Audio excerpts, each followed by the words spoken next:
My name is Steve Chaika, and I am a data professional who specializes in smart cities, GIS, and open data. And to kick this session off, I'd like to introduce the presenters. The first one is Jason Robinson. He is from Rural Ontario Institute. We also have Ken Percy from Carleton University. We have Nicholas, and hopefully I get this name right, Nicholas Riso-Patron, and he's also from Carleton University. We have Ian Jeffrey from Ganaraska Region Conservation Authority. And we have Nicholas Steenbergen from 030 Solutions. And hopefully I got that right, Nicholas. And hopefully we'll have Julian as well from 030 Solutions if he's able to make this. And so just a programming note here, please place your questions in the Q&A, and at the end of the presentations, we'll have an opportunity to go through those. And with no further ado, I'm going to hand it over to Jason Robinson. Take it away, Jason.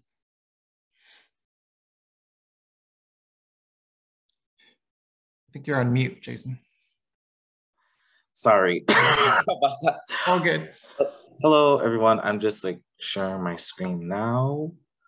Can you see it? Yes, it looks great. Okay, thanks. So hello, everyone. Like mentioned, I'm Jason Robinson. I'm a data analyst for the Rural Ontario Institute. So today I'm going to be talking about ecological economics, related to ecological footprint accounting well-being. So a quick background on ROI. ROI is, the Rural Ontario Institute is a charitable not-for-profit. Our mission is to build vision, voice, and leadership on all of rural Ontario. We do this by offering leadership programs, providing leaders with data and analysis to make informed decisions, and by connecting leaders so they can share innovative practices around the opportunities and challenges within their communities. So a lot we focus on socioeconomic issues that relate to rural Ontario. So that's kind of one of our big things that we do related to the data side over at ROI.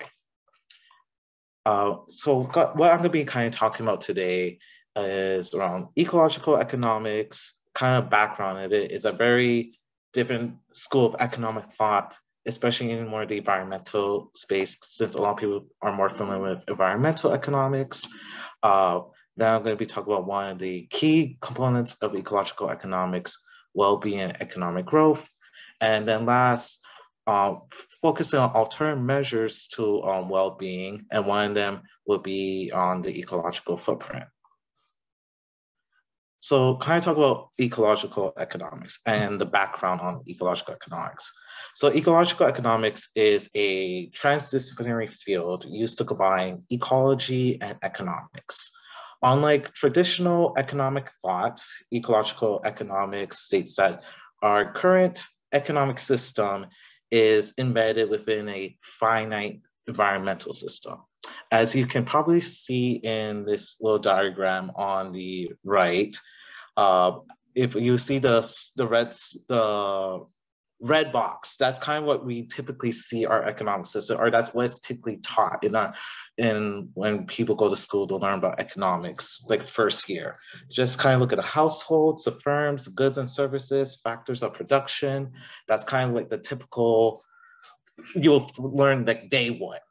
But what ecological economics is, like we talk about, it's embedded into the overall environment. As you can see, like our natural resources, the energy and materials goes into the current economic system, and just releases the waste, and usually it just gets regenerated back into the environment and hopefully regenerated, recycled back to our current economic system. And they like to frame it as like the globe, the biosphere, especially a lot of our energy, the natural resource we needed through the solar energy, and hopefully gets released out through, after it's much been used.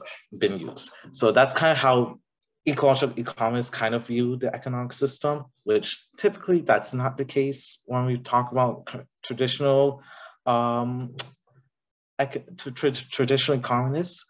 The concept, so they basically view the concept of the economy and environment are basically interdependent one another, which was recognized since the introduction of like neoclassical economics.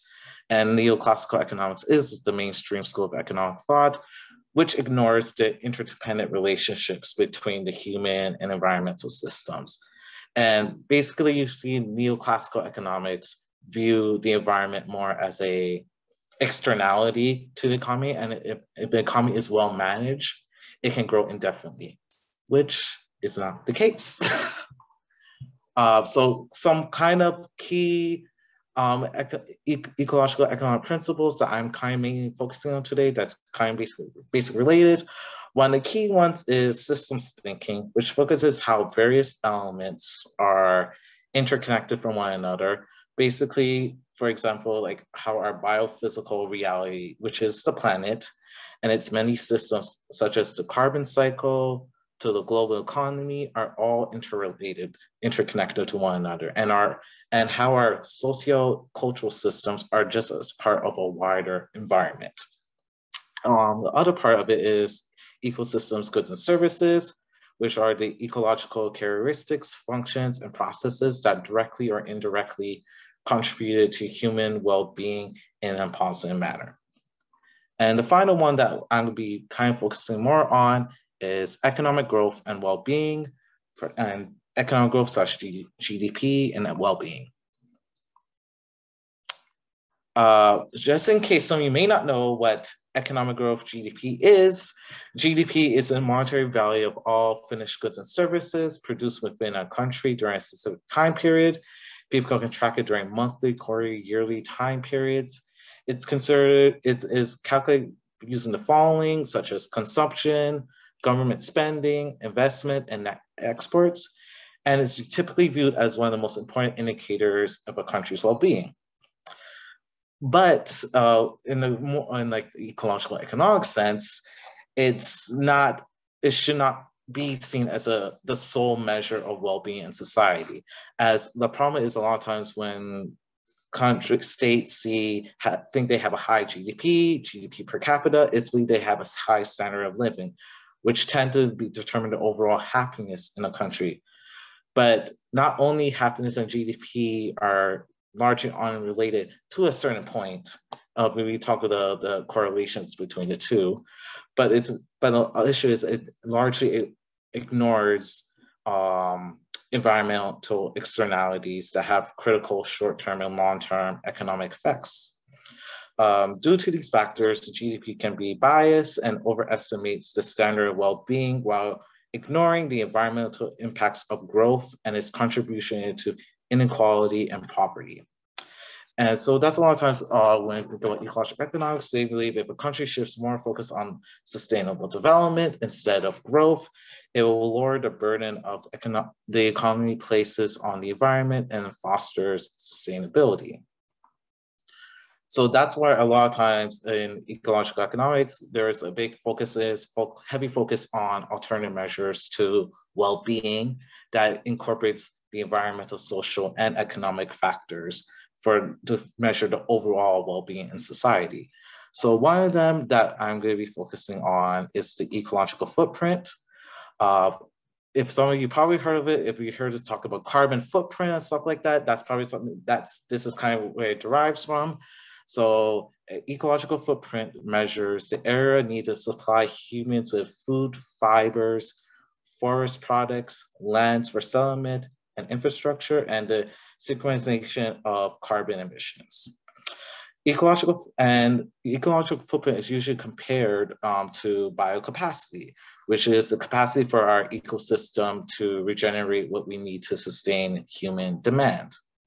And basically these two are compared to each other because how they're expressed in the same units, which is global hectares. So kind of a big breakdown with the ecological footprint, since it's made up of 6 components.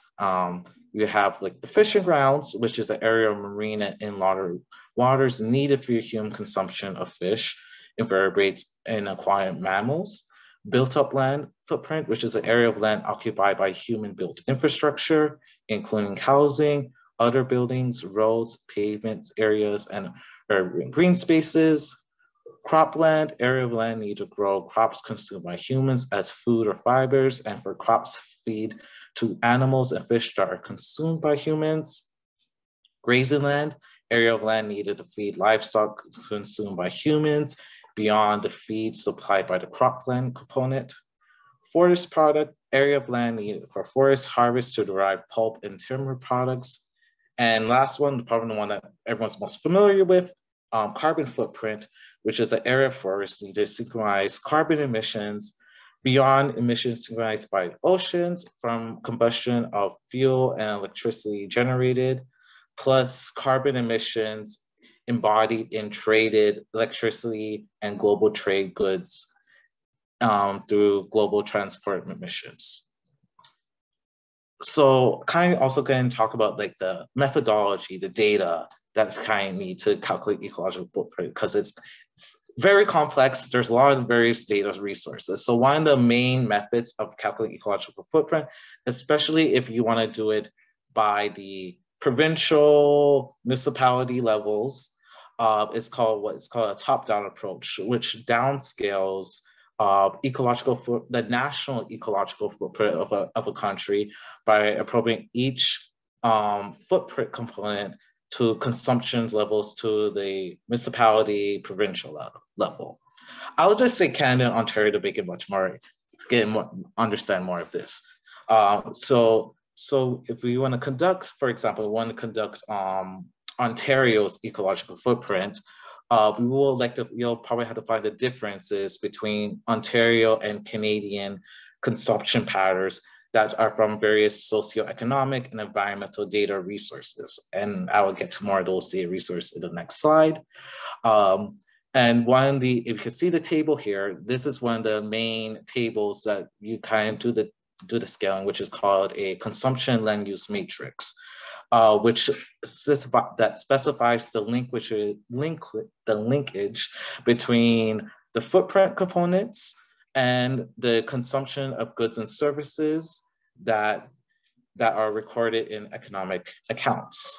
So if you can see the consumption land use matrix, you see the columns, it's more of like, it's based on footprint components, and the rows are detailed of attributes that specify categories of consumption of final foods and goods and services based on the United Nations classification of individual consumption according to purpose. So you have food, housing, transportation, goods and services. So that is what we call the household subtotal.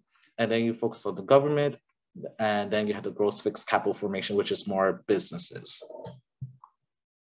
And so here is like various forms of like the data resources that you have to gather to do this approach. So we first had to gather the federal footprint data. So the federal footprint data is derived from the national footprint accounts. And these accounts dates back to 1961 to present day. These editions are produced at York University's Ecological Footprint Institute, which I used to work at. So there's a lot of data they collect up to maybe 45 million rows of data from various global databases that reports on production and consumption on a national basis by year. So that's where you get like the federal's data, and then we go by collecting socioeconomic data. So we have the survey of household spending, which is a survey that primarily collects detailed information on household expenditures. You have the consumer price index, which indicates changes in consumer price experienced by Canadians. And that's very important, as like when we had to look at consumption priorities, we know that price will be a determinant of how people will consume goods and services. So that's like a very important factor into it. The basket weights, which determines the level of importance of each of these goods and services. The GDP of gross fixed capital formation and the GDP of the government. And this data is collected through Stats Canada. And then we have like the environmental data, which look at greenhouse gas emissions by sector and activity, which you can find from Climate Change Canada, and electricity generated by province through Stats Canada. And so like a lot of the stuff, this data is, and I think a big portion of what we talk about ecological footprint accounting is that the more you go down the levels of government, it actually gets harder. And I think this is a big portion that we talked about some of the, a lot of times ecological footprint stuff is not done at a lot of times at the municipality level, because a lot of the data that I mentioned can maybe go as far as provincial level. And a lot of times that kind of makes it more difficulty in calculating the calculating maybe one particular municipality's ecological footprint. So that's kind of been like one of the factors that a lot of times when we talk to people, they talk about why we haven't done it at the municipality level. Because a lot of times when I mention these data resources, they're kind of the lowest a lot of times these goals is at the provincial level. And so a lot of times you see like in the Ontario State Biodiversity Report, the ecological footprint is used in this case, but that's something hopefully that in ROI we actually are looking and exploring stuff into that in the future right now. And yeah, I just realized I'm out of time, so I can't go into more details. So if you have any questions about like ecological economics, ecological footprint, you can there's my contact information. If you're interested in learning more about Rural Ontario Institute, the stuff that we're doing, that's our information on the right. And thank you for the presentation.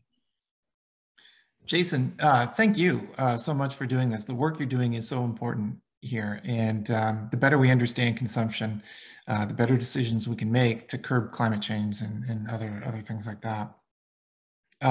Very quickly, I'm going to hand it over to the next speaker, who is Ken and Nick from Carleton University, who's doing open source 3D mapping. Thanks for having us. I'm really excited to be able to show you a little bit about what we're doing in our most recent research. Nico and I work at the Carleton Immersive Media Studio at Carleton University. I'm a PhD candidate. This latest project, we're looking at some data mapping in a bunch of different formats using different types of data, ultimately to work with architectural data. So we're really interested in 3D buildings. And being able to see that in a browser in open source. So these are all really important aspects to this. So we've been looking into, over the past, well, since Christmas, I guess, into a lot of the tools that are available and different data sources that we can use for, manipulating the data and just viewing it in the browser.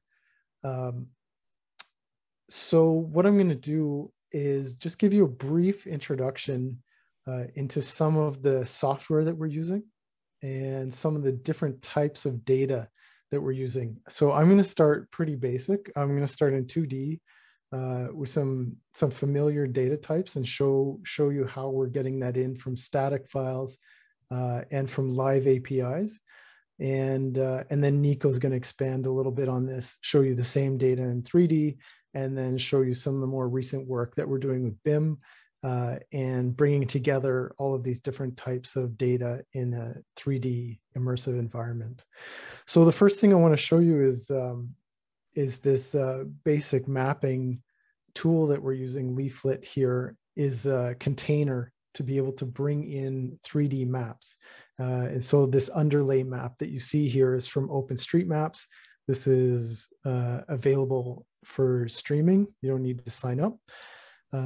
So what we've done is Nico and I have made little programs that can call different kinds of data into this viewer. So the first thing I want to show you is that even at this basic level, you can bring in all different kinds of maps. So we're using them for different reasons, and I'll get to that in a sec, but I'll show you a couple different options that you can find freely available on the web. So you can find different color schemes, for example. can find like grayscale, light background, grayscale, dark background, high contrast, more artistic views like this watercolor tile set. And the nice thing about this is that it helps demonstrate sort of core of some of this visualization technology. So, you know, when you're streaming large data sets online, it's important to be able to look at them at different resolutions for different purposes. And what I mean by that is that, you know, this is a view of Ottawa, for example. But if I zoom out, you can see that each time you zoom one level, you're actually you're reloading a new map, but at a different resolution. So as you get further out, you get different actually fully different images. And this is true of most online mapping if you want it to work smoothly. So we've been experimenting a lot with that to try and find, you know, efficient ways to map different kinds of data coming from different sources. And we've actually been working on Parliament Hill quite a bit over the last 6 or 7 years. I've done a lot of laser scanning and surveying. So we're going to be looking at bringing in large data sets, including point clouds and line drawings, AutoCAD, and then Nico's going to show you a little bit about BIM and the 3D models that we're working with. So let's see here. Okay, so I'm going to show you a little bit about you know, bringing in basic data into this sort of mapping environment. What we're looking at here is a map that has topography into it, mapped into this 2D environment, I should say. And so what I want to do in this little test case is show you that it's possible to bring in an incomplete data set. In this case, I have a list of golf courses in the Ottawa area.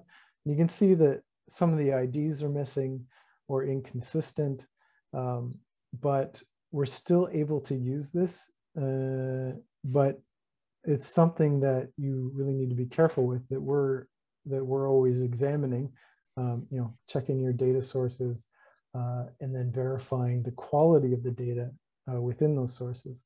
So for in this case, we can actually use that to bring the location of the courses in, for example, and then I programmed it so when you click on one of them, it brings up a little name of the course. And then, you know, within this environment, you can do things like change the markers. So I'll just change that quickly. So you can see you can make like custom visualizations for these data sets in a very simple open environment. And then I still have the same qualities when you click on them. So that's just bringing in a small data set from a local spreadsheet from a CSV. So what happens if we want to bring in a better quality data set, for example, with more entries? So here's an underlay map of OC Transpo public routes. Again, this underlay is freely available. And I signed up for an account, a developer account with OC Transpo, which is also free. And you're able to download static data in that case. So I downloaded a CSV sheet with about 6,000 entries, which gives us the location of every bus stop. So now when I load this up, it's very similar to the golf courses. It gives you a point, and when I click on it, this time now it gives us the stop number and the stop name. Okay, well, that's been you know, valuable, being able to download and bring in static data. But of course, then you want to be able to bring in live data. So now when you get a developer account with the OC Transpo, they give you an API key for free, which means that you can query their servers and get live data. So in this case, what I've done is I've asked the server to send me the next buses arriving at a given stop. So here I've done the same thing as the courses and the stop. I've presented in the pop-up here the bus number and the bus name. And if you, I've also added to my console log here, the route number, the stop number, location of the present bus arriving, and the time of the next two buses. So we've, again, this is just a basic example of how, we can start looking at data static, data live, and how to integrate it into a map, into a 2D map environment. So if I just turn those guys off now. Okay. So then the next thing is we were curious about is looking at what was openly available in terms of resources, natural resources. And one of the first ones that I found was a tree database of downtown Ottawa. And so as that loads up, this is actually in a slightly different format than the other ones. This is in a GeoJSON format. And if you're not familiar with the code, then basically what it does is it gives you a little introduction, a header with a few lines at the top, and then everything that follows each one of these items is one tree.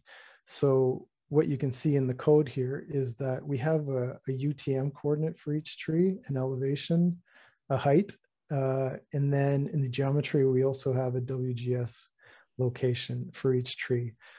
Included in the database was the type of tree, which means that now that we have it loaded up in 2D, and still needs a bit of optimization, so it's a hair slow on my system, but once it loads up, you'll see that they're all properly located, and each one, just like the trees, just like the courses, if you click on them, I programmed it to give you back the type of tree that you're looking at.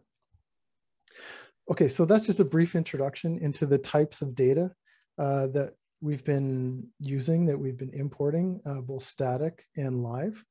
And I just wanted to show you quickly some of the potential for viewing large data sets online that we're also looking at. So as a reference, if you're interested, this browser application is called Poetry. And using this library, you can import point clouds into your browser and manipulate them all in the browser. So what you're looking at here is a point cloud that's geolocated properly. This one comes from Switzerland. If we look at the map, there are some interesting things besides the mapping. You can also get the camera position in the thumbnail sketch there. And you can do other things in the browser like mapping camera routes and like filming scenes. Beyond the base data, you can also bring in different types of models, which you'll see in Nico's 3D demonstration. You can bring in textured models, UV mapping, basic colors. You can have annotations, which when you click will take you to a location and show you something specific. You can take measurements. Here you have area, angles, and heights of elements, for example. In this corner, you have an object intersecting with the data set. So that could be interesting for, volume measurements, excavation, that kind of thing, as one case study. And then you can also take sections. So, you can take this line and then you actually cut the data. This is an example, slightly larger scale, but same basic idea. This one is 274 million points. And then here, this is getting closer to what we're looking at. What we're interested in is having large data sets overlapped with a global view. So we're able to connect all of our projects and then in the browser, be able to manipulate them in some ways. Like for example, here they have some color manipulation, but if you have different types of models integrated into this data set, you're able to view, to zoom into them. And, we could put like a mesh model of the door and then attach that to a PDF that has, a schedule of parts, for example. Okay, so that's enough of the introduction. So I'll let Nico take over from here. Hi, everybody. I'm Nico Arellano. Rizzo Patron is my second last name, but we can stay with Arellano. And I am also a PhD candidate that work as a research team lead at Cartoon Immersive Media Studio, seems. We, as Ken was saying, we are very interested in digitalization and a project from fabrication, like little scale into large scale projects. And in the middle, we have like building scale, which is our building information modeling. So if I will show one example, that is one project that I have been working for the last couple of years, but following with Ken's presentation, this is our 3D version of the leaf version that Ken was showing. So for example, here in this platform that is called Cesium, we can stream objects in 3D. So here, for example, we have like the whole globe, and we can say, okay, different types of views. So for example, the map view, the one with labels, or just maybe just the regular one. And our idea, like our vision with this application is that, as Ken was showing earlier, there are a lot of places where you can find geolocated data that is open and it's available for everybody. But when you get that data, it looks like this in JSON or GeoJSON formats, or like this in CSV.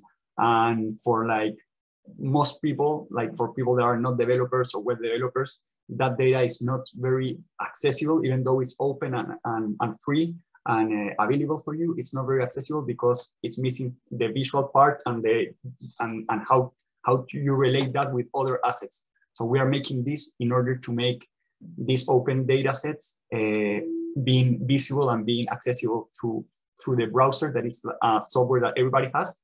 Also something that in the project that we have been working, we work with specialized software that are for building professionals, but not everybody has access to them. But the browser, like everybody has either Chrome, Safari, or Mozilla, and they can access these assets just through the browser, which is pretty amazing. So in this app, we have put, for example, some provinces, and then if you go to them, it takes you, for example, in this case, I'm going to go where Ken left, so the Parliament of Ottawa. So here, when I am in Ottawa, we have 3 projects here. So I'm going to go to the Parliament, and here we have like this map that is not only a map because it also has some topography. And if we merge that with another library that is called OpenStreetMap, we can also see some of the volumes of the buildings extruded. So in this case, I'm highlighting the Parliament, which is the building that we are talking about. And here you can start comparing like the heights, the elevation of the buildings with the asset that we want to bring. For example, when we said that we have the stop buses of all Ottawa, we can now start seeing the relation with the buildings, and then again, same thing. So you click one of these and it tells you the stop code and the name of that stop bus, for example. So I'm gonna go now to Carleton University.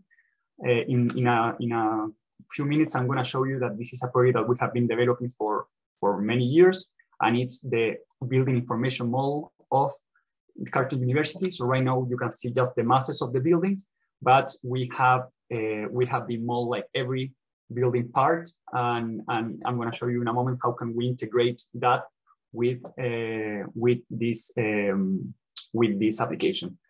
Ken was also showing, for example, how can we bring the CSV or the GeoJSON of trees. So if I click that in our 3D application, we see that we have in this area 17,000 trees.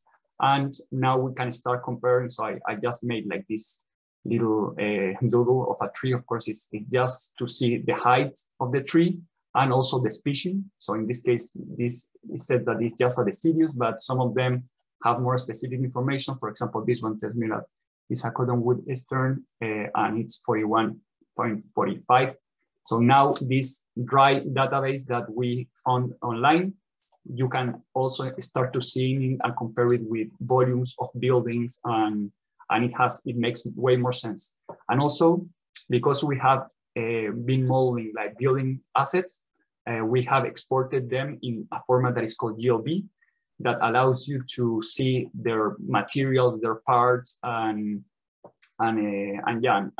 probably like something that makes a little bit more sense for people that want to see the relationship between building and other kind of assets. So here we can see, for example, like different material, different building parts, and everything in relationship with our geolocated app, and also with the heights of the trees. So from here we can do many things. We can have like many possibilities of merging these different databases. But what we want to do now is how can we not only get the shells of the buildings, but get more information. So right now, if I click on any of these buildings, we see that they have some metadata. For example, this one is the architectural building, and it tells me some information about them, but we can go way deeper. So let me just show you some slides here. So this project that we have been working is the digital twin of Carton Digital Campus. So this site is 62 hectares. It holds, it's the house for like 35 people between staff, students, and faculty members. And we use this digital campus to facilitate management and operation, visualize and disseminate complex data sets, and also to create simulations and virtual experiences. I'm just going to show some images of how we have been modeling them. So we have been modeling landscaping, buildings, all of the building parts, and the building part also include like all of the metadata of the components. We have also been 3D scanning. So what we want to do next is, as Ken was showing, we want to also bring those point clouds that are archived in our servers and make them available online for the community. So these are some examples of the things that we have been scanning. This is, again, like just an example of all of the underground tunnels. That is like 5 kilometers is something very particular of this university, 5 kilometers of underground tunnels. And we have everything 3D scanned, 300 scans. And we are modeling to BIM using this scan. We have also been using code to integrate different data sets as CAD files, which is a computer-aided drafting data sets, also Excel data sheets, and integrating everything in a building information federated model. And with that, we have been doing a simulation of data that changes in real time. Finally, we have been doing like online, multiplayer game experiences, and we have been using game engines to create like a live and very rich photorealistic representation of the buildings for the embedded experiences. And finally, the web application, which is having the possibility of going to the campus and being able to zoom around and click any of these building assets and get the information that we have modeled. So in this case, I'm showing some of the buildings of the campus in the browser. So you can just look at all of them in their context, or maybe go to a particular zone. In this case, I'm going to the Faculty of Engineering and Design. And then we have all of the buildings of that zone. And then if I want to focus on the architectural building, for example, here, I can see that each building part that we have modeled is also available there. And not only like the most spectral part, but if we have added like furniture and other assets for this building, we can also make that available through the browser with these libraries for IFC dissemination. in this case. So you can click any of the assets that are in this building. And if, for example, in this case, I click at this slab on one of the buildings, it gives me like all of the properties, all of the metadata and attributes. In this case, the materials, the area, the volume, whatever asset was molded. And that way you can see everything that had been molded. So again, we are trying to make this available for the community through the browser. And that's basically how the project works. So now we can also integrate sensor data in real time and show that in our model using some of the COVID tools that I was mentioning before. I think that's about it. Excellent. Thank you so much, Ken, Nick. This was outstanding. I really like how you've advanced open data in both 2D, 3D mesh, BIM. The SIM system was very impressive, both on a local scale and a national scale. And so, so the metaverse, this gives me great confidence that the metaverse is not that far away. Good afternoon. My name is Ian Jeffrey. I am the GIS remote sensing specialist at the Ganaraska Region Conservation Authority.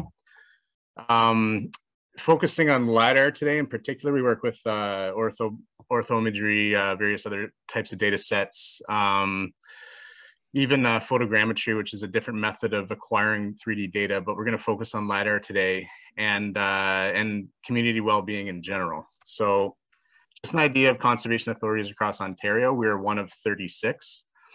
Ganaraska Conservation Authority is located, our office is located in Port Hope, Ontario, and we're nestled down here kind of in the middle of things. And we take in a bit of the GTA and via Durham, the Clarington portion, and we go basically just west of Brighton. The unique thing about conservation authorities is that our jurisdictional boundaries do not honor political boundaries. They're actually meaningful hydrological units. So watershed type of jurisdictional delineation for the most part. So, you know, the overall goal of conservation authorities being conservation, restoration, development, and management of natural resources at the watershed scale really lends itself into the topic of, you know, balancing natural and built assets. So we, on the policy side, we administer the Conservation Authorities Act and sections of the Planning Act from the province of Ontario. And we work with a lot of provincial data. And the provinces, like a lot of us, have been moving slowly but surely towards open data. Their LiDAR coming out now is becoming increasingly available. It's openly available now on the Ontario GeoHub site. The point clouds, I believe, are still by order because they're quite large and they'll ship out on hard drive. But anyways, not only has it become more available, the province now has a strategy to acquire LiDAR to try to fill in the holes of areas without it. So it's a very promising development. So that's that. We'll get into the technical good stuff now. The LiDAR system, just really quickly, is essentially laser scanning from a plane. When we're talking about terrestrial LiDAR, there's other forms of LiDAR. There's bathymetric LiDAR. There's ground-based laser scanning, georeference types of LiDAR. But essentially, you're working with a laser scanner out of the plane, GNSS units, so global navigational system like GPS or GLONASS, to orient the plane in the sky, as well as speaking with ground stations or stations on the ground, and then an IMU, which is like a digital gyroscope to understand the pitch and the yaw of the plane in the sky. What you get out of that are point clouds, excuse me, which are large blobs of points, basically in a LAS format. So it's an endless kind of CSV file, if you want to think of it that way, with a header. But what you get is a blob of points, and these points can be classified each one as ground, building, hydroline, vegetation, different types of vegetation. It depends upon how you set it up, but essentially in our business we're mostly in the modeling of surface water. So we generally use mostly just the ground bare earth models to conduct that sort of business. But in the course of this presentation, I'll show a couple other applications of LiDAR data as well. There we go. So when I was talking about interconnecting natural and built assets, LiDAR provides the understanding of how the topography works on any scale that you have the LiDAR. So if you're looking at a municipality, you can have obviously a 3D model of that area. And when you're talking about planning development, you can finally view stuff as one cohesive picture. And the term, that's kind of various buzz terms around that, but the idea of geo-design, that you're taking in the natural and built assets into full consideration when developing official plans and other sort of planning initiatives at a municipal level. And specifically within climate change adaptation, it really expands the view and the purview of the planners in terms of where the municipality is going to go in terms of into the future, and anything into the future involves climate change. So you can model various different aspects of the environment within the municipality to increase climate change resilience in a variety of different capacities. So we're talking about flood events, urban tree canopy loss, and then various theoretical planning sort of projections in terms of where the community is headed. So just an example of one community that we were looking to do floodplain mapping in. This is an ortho image showing the community, and the blue polygon showing the main water course, and the orange lines show the area that we're kind of zeroing in on for flood lines. We acquire the LiDAR data, and this showing right here is full feature. So we have trees, buildings, anything that's seen from the sky as a digital service model, DSM. We strip those away to get to a bare earth model, and you can see that there. And then we run hydrologic models to figure out to figure out how the water gets into the water course, and then hydraulic models to determine how the water behaves within the water course. So the hydraulic model will show the flood lines as they're discovered from the data. Obviously, you can turn it into contour data, which the engineers love. And then what we can do is take all these things in consideration. We can use them in conjunction with urban flooding aspects, which include municipal infrastructure such as pipes and drainage features. And we come up with a real-time simulation of a flood event within a dense urban setting. Within a heritage development setting, which essentially means that if it was planned today, it wouldn't be approved because it would put community in a flood dangerous scenario. So as we can model these, we can work with municipalities in effort to start to mitigate some of these effects as well as adapt. So I'll speed it up a bit, but essentially this is a buried creek that through the middle where you not see blue is buried, then opens up a bit at the end, and then exits or outputs into Lake Ontario at the south. So with this whole community perspective, we're able to model one water course and watch its accumulative effect when under certain flood events on the community. And right off the hop, this goes into emergency response. We can show where fire trucks can get past and how to access different areas based on what the blockages are in terms of inundated roadways and such. And we can actually do velocity mapping as well, because it's not just the depth, it's at the speed at which the water is moving. And it's surprising how shallow water can be if it's moving fast, that can take away a fire truck. So we work very closely with municipalities on sort of planning like that. And obviously the flood lines go into regulatory limits that we work with developers and the public to work around in terms of development to balance the built and the natural assets of a community. This is just another example of the same sort of thing. Stormwater management ponds play a role within flood modeling.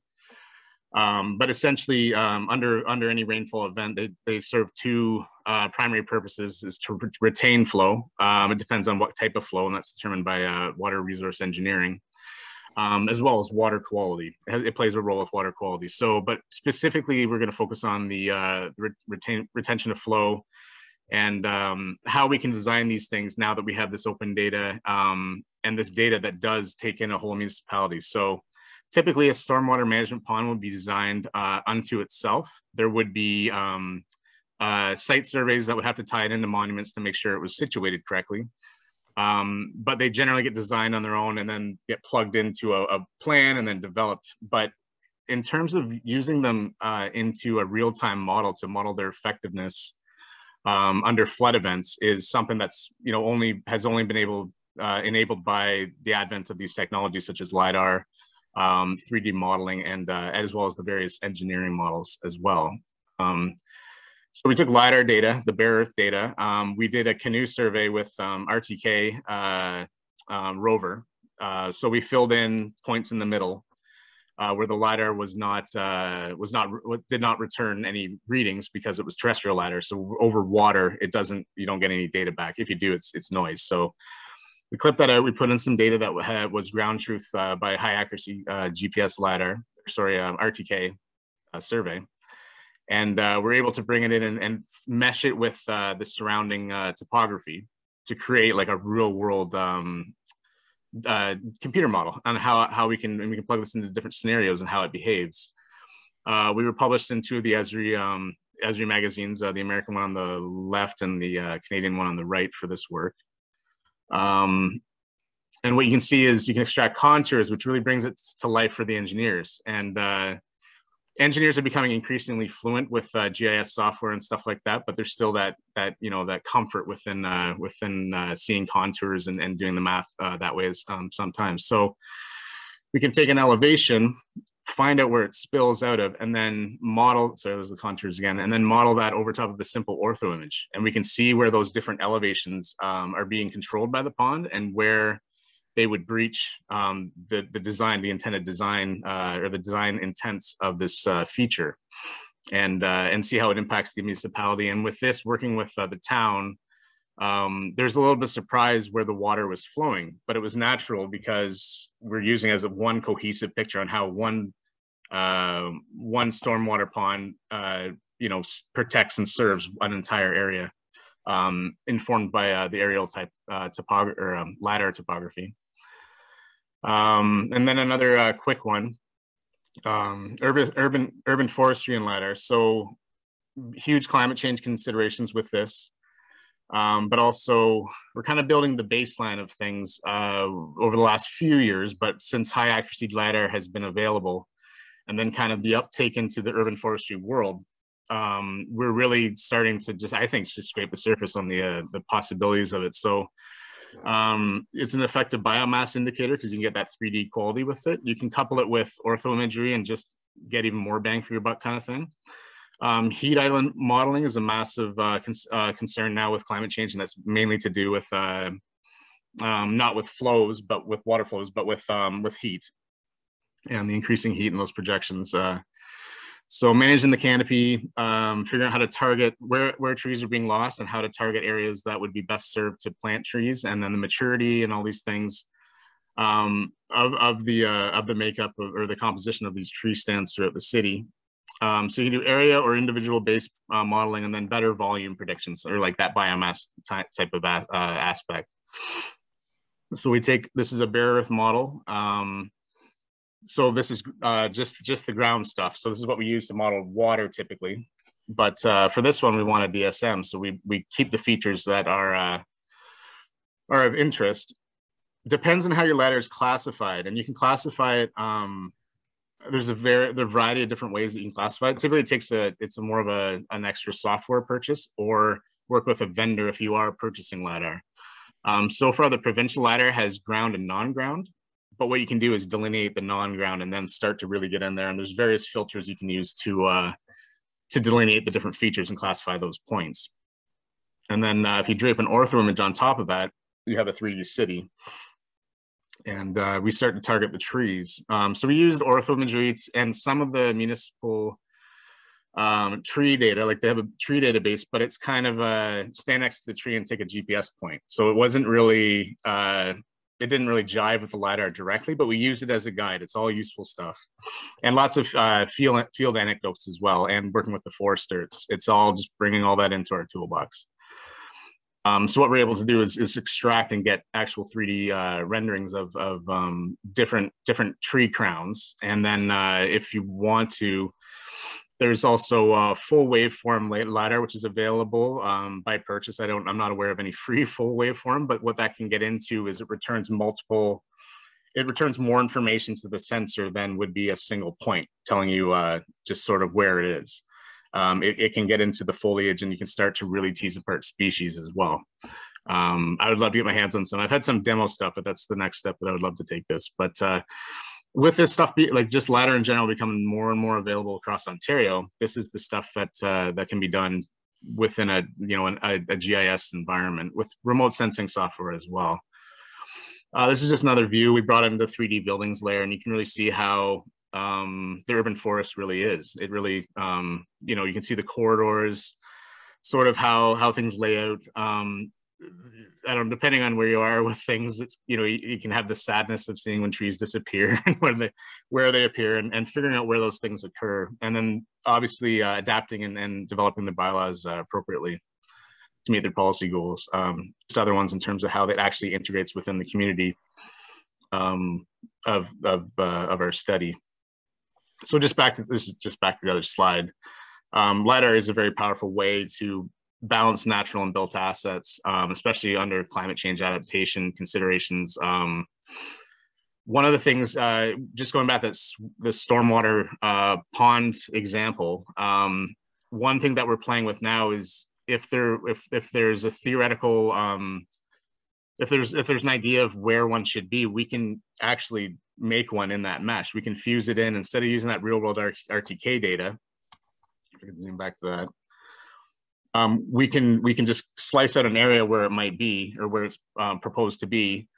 We can put in the design sort of feature, the non-terrestrial part, and then we can use it to run different scenarios in terms of integrating with our hydraulic modeling as well to see how that would mitigate flooding on the cohesive municipal scale and stuff like that. So that's one thing we're playing with right now, is not just climate change scenarios in the future, not just planning projections, but we can actually show the different scenarios as they're being thought of, which has proved very valuable. We work very closely with municipalities naturally as conservation authorities, so it's a great relationship, and it's been I like to see the fact that this LiDAR is becoming a lot more prevalent and easy to use. So with that, thank you for listening. Excellent. Ian, thank you so much for this. Considering the disaster that took place out west fairly recently, this work that you're doing is absolutely critical, particularly the modeling and prediction work that is important for city policy development, things like creek bank analysis, zoning policies, things like that, and of course public safety. And I also like the fact that you're looking at change over time, which is super important. So hi everyone, I'm Nicholas. I'm here for 030 Solutions, a company that we founded. And I'm here with Julien, who was fortunate enough to be able to join us.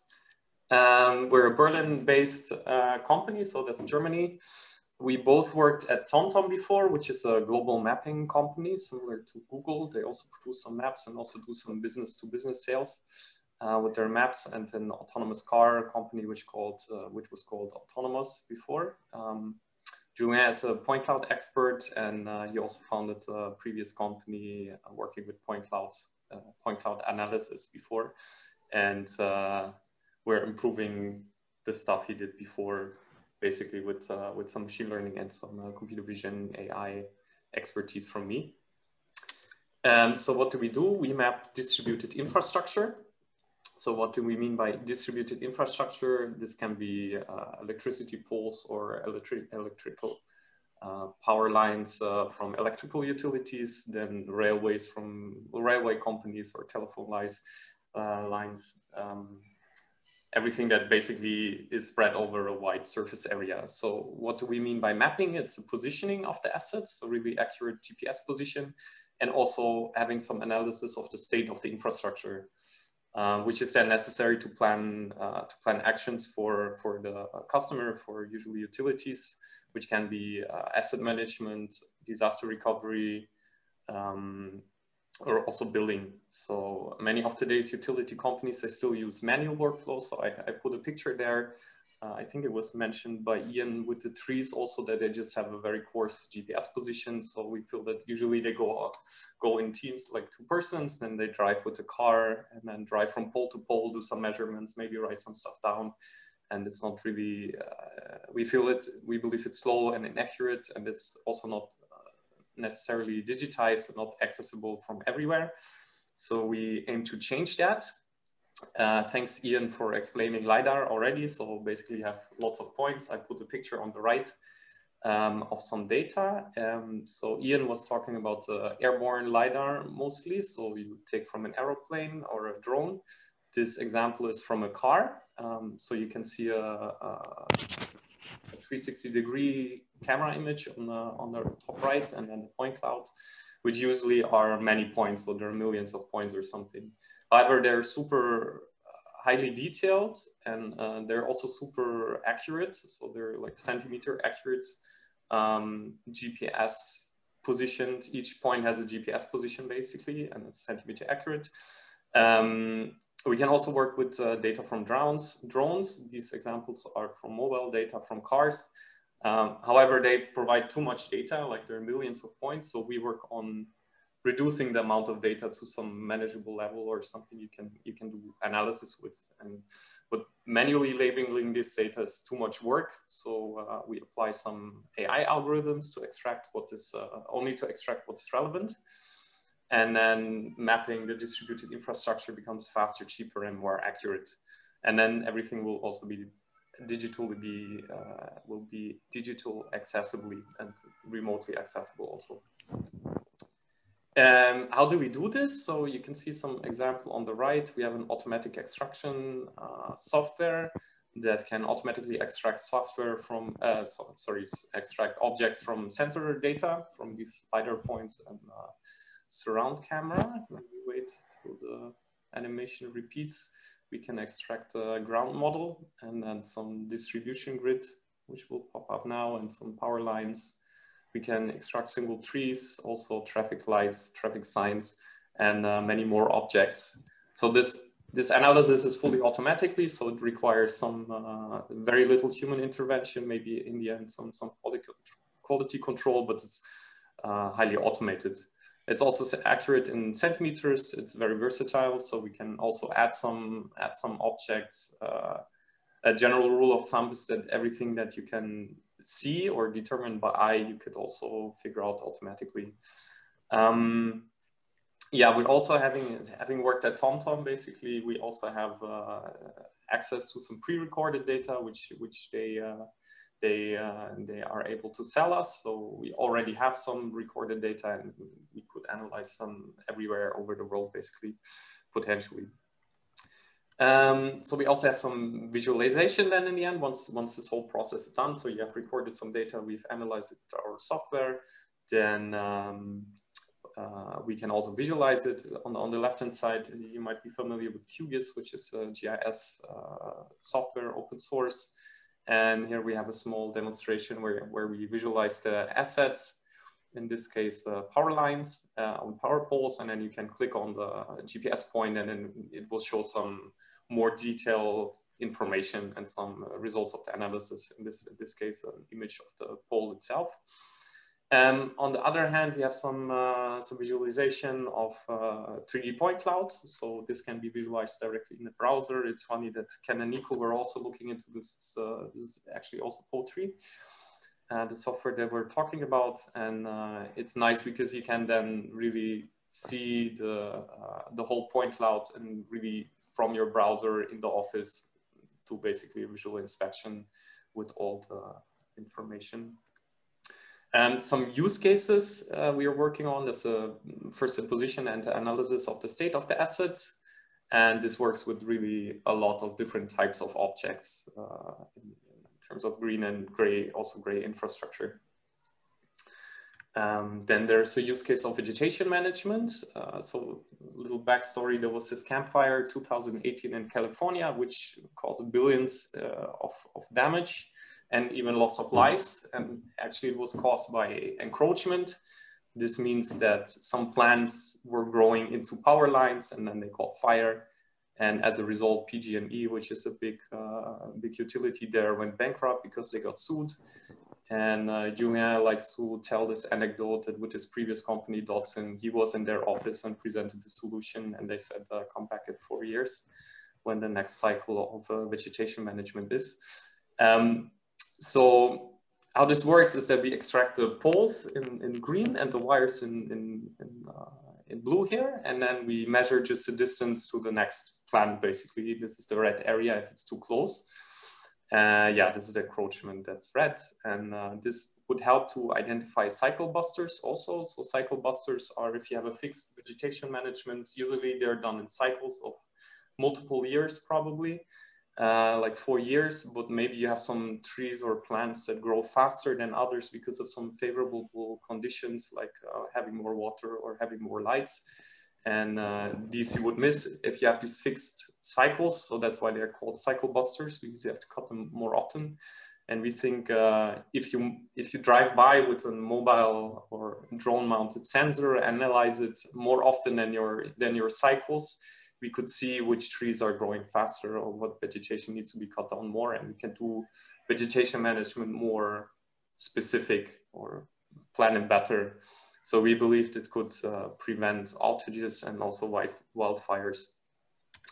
And then we have another use case, which is disaster recovery and anomaly detection. The idea here is that you have a model with your 3D data and our analysis software before a disaster strikes, then a disaster strikes, then you drive past the area again, and then you can compare the results of the analysis before and after the disaster. And then you can check which assets really need to be repaired, how big is the damage, and how you can recover in the fastest way possible. Then we also have a use case of a digital elevation model. I think Ian has a lot more experience in that. So I just put it on a slide here. Basically, we can also estimate the height of the terrain by a point cloud. And this can be a basis for an analysis for estimation of damage during floods, especially if you tie it to the other assets we can find out. So we could potentially enrich Ian's analysis of where the flood would be, with some addition of some additional assets, basically like power lines or something that would be damaged by some flooding or something. That's it. So I guess then there would be some questions or.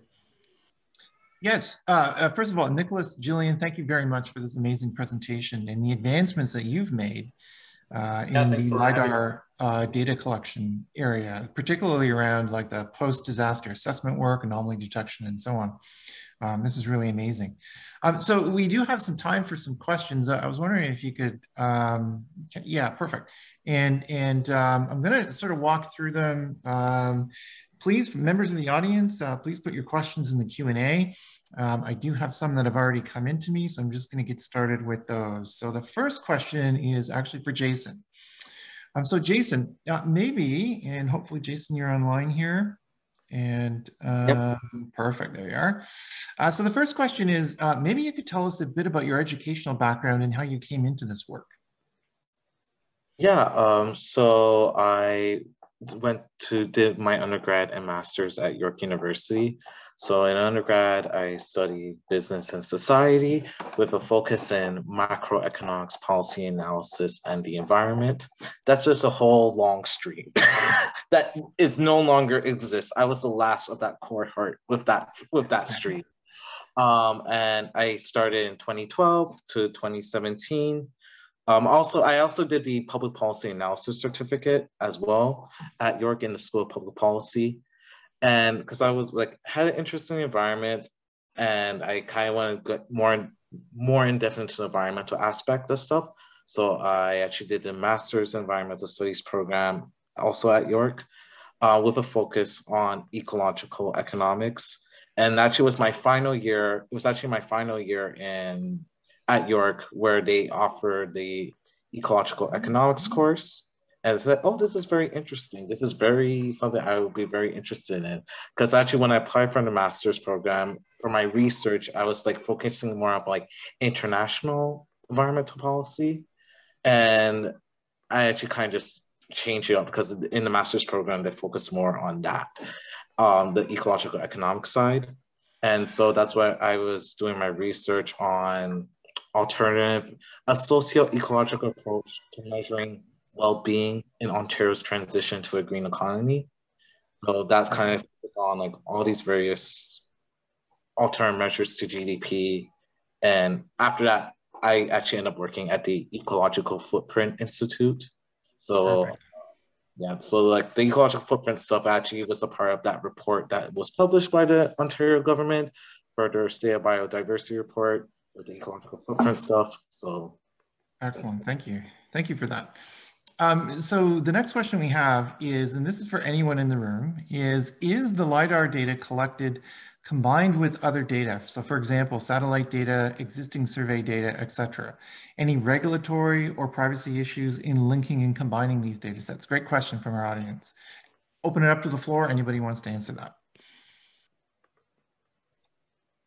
I could take a stab. So in terms of yeah, like if we just want to use like a flood mapping example, we use the terrestrial LiDAR, which is open for our region, at least currently, made available to the province of Ontario. We use field-based RTK, real-time kinematic survey data. And then we use aerial, like plane-based ortho imagery, which is not open in terms of the most current stuff from the province. So there is a kind of a creative partnership model between municipalities, CAs, and stuff like that to achieve that data, but you get it for a very reduced cost. We have been using SAR data from the Canadian Space Agency from the RADARSAT Constellation mission. In terms of regulatory or privacy, there are clearances you have to get through the space agency to be able to use that data. We're a not-for-profit, so it was relatively easy for us to get permission to use that data. But yeah, there wasn't really any blockages from a regulatory privacy standpoint, and minimal expense in terms of we have survey staff that can go out with their equipment to grab that other data. So I hope that answers your question. Excellent, thank you. The next question here is for Ken and Nick from Carleton University. So, by the way, outstanding work. What could cities do to improve open data? So, for example, things like data federation, data standards like right across Canada, even promoting open data, or perhaps offering real-time data. What would you think, after all the work that you've done, could cities do to improve open data across Canada? Can I go first? So this also, I'm also going to look at another question that is in the Q&A that says, how important is the availability of government open data with your question? So I think there is a gap of probably of education or a gap of like literacy in between the data and the users, because what we were showing in our presentation is that the data is available and you can get it pretty easily. The problem is that there are a few steps to make that data accessible and to be able to like connect that data with other data sets. And that process takes a lot of effort, takes a lot of, takes a lot of research. And maybe what government agencies can help with is to kind of like try to bridge that gap between the data that is coming and make it accessible to the common users. So what we have discovered is that open source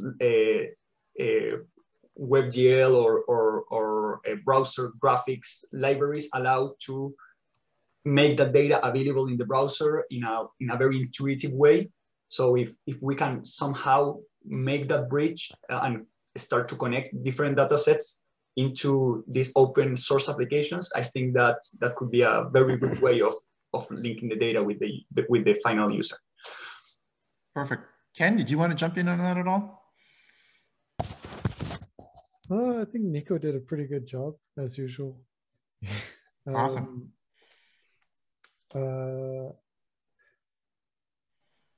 Yeah, I think the data formats is important.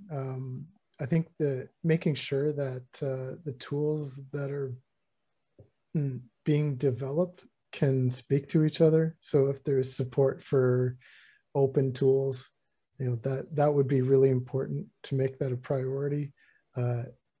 One thing that I've found in the open software, open data communities is a desire to have a communication between different formats. Like I've worked with point clouds for a long time, and a lot of the data, you end up scanning in a proprietary format. We've been using Leica and Cyclone as processing, and then inevitably, we want to Revit, we want to model in, we want some kind of BIM technology. So we end up using Revit as a North American standard. In Europe, it's a little bit different. Autodesk isn't quite as prevalent, but making sure that new developments, new softwares, new formats can at least speak to one another, so that the open community can be more like a network where each tool provides a specific input. And I'm not sure we necessarily need to be looking at one monstrous overarching standard necessarily, but just making sure that whatever comes out of any research is able to plug into other types of research. That's probably the most important thing I've seen so far. Perfect. So interoperability, ontology standards, metadata standards, things of that nature. Perfect. Yep. Awesome. So this next question I have is for, start with Ian on this one here. And just FYI, Ian, and for other LiDAR providers in the room here or consumers. So my sister happens to be in the reinsurance business. So she insures insurance companies, right? And one of the things they're always looking for is really good flood mapping so that they can predict, damage to properties so that they can better assess what the insurance value should be. So there's a whole bunch of spin-off markets as well that we should point out in acquiring more LiDAR across Ontario, whether it be very large in scope or very, very small in that. So my question to you is simply this, and this is more of an outlook question. So with 5G, adoption that's fairly imminent here in Ontario and in other parts of Canada, and LiDAR is coming on stream, as you pointed out, through the province of Ontario and other areas. How far off do you think AR is? Augmented reality. Not far at all. Nice. I'm trying to think if I've seen examples of it, because it's been talked about for quite some time now. But that's definitely it. Like in terms of the big data world, data that's typically cost prohibitive, open data is the way to go, and the province is really getting that point now.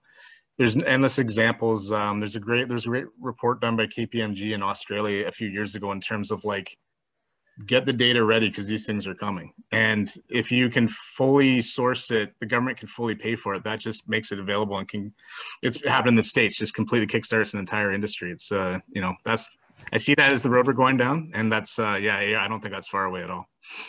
Awesome. Any thoughts from you, Nicholas or Julian, on the AR front? We haven't worked with AR so much either. We've seen some other companies doing it, but I didn't see any wide scale adoption so far. But I think it could be useful. Like if you have, I don't know, if you have some 3D mapping of some pipes or something that's underground, and you would have some construction workers who could, like, I don't know, either use their mobile phones or some goggles or something to see where there are dangers for digging. That can be very useful, I think. But I haven't seen any wide scale adoption so far. It's more of a research field from my perspective. Yeah. So 2 quick questions for you guys. The first one is, are you working in Canada on any local sort of data collection projects? That's the first question. And the second question is, long term, do you ever see this LiDAR data collection becoming real time? So an example would be, if you think of some street intersections are starting to use LiDAR in their cameras, which is real time, very local area, to try and predict and study traffic movements.